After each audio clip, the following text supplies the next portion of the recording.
Aloha, this is Dave Woolweber. Quick shout out to parents and those who care about youth. I'm super excited to let you know that Hamau Iloko Native Hawaiian Organization is partnering together with Ho'omalu Native Hawaiian Organization to champion youth and their health.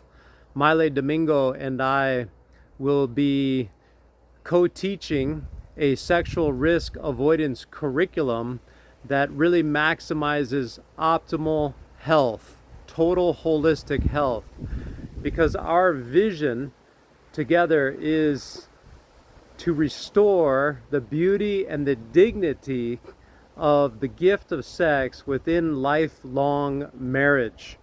As you think about that, that is so important in today's world where it seems like human sexuality has gone off the tracks.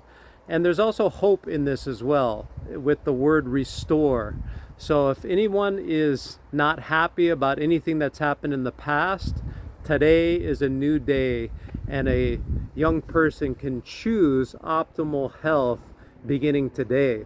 And we equip the kids with plenty of reasons why saving sex within marriage is best for them relationally, spiritually, and so forth. And we teach them the right skills to maintain that and to get there. So if you are interested in this, we're going to have some parent info nights. The first one is coming up this Thursday, April 7, via Zoom. The second one is going to be on April 21st. That'll be in person at the TOB Center at Holy Family Ohana Center. You can contact us at dwillweber, DWILLWEBER @gmail.com, or contact Maile at 222-0644. Aloha, God bless.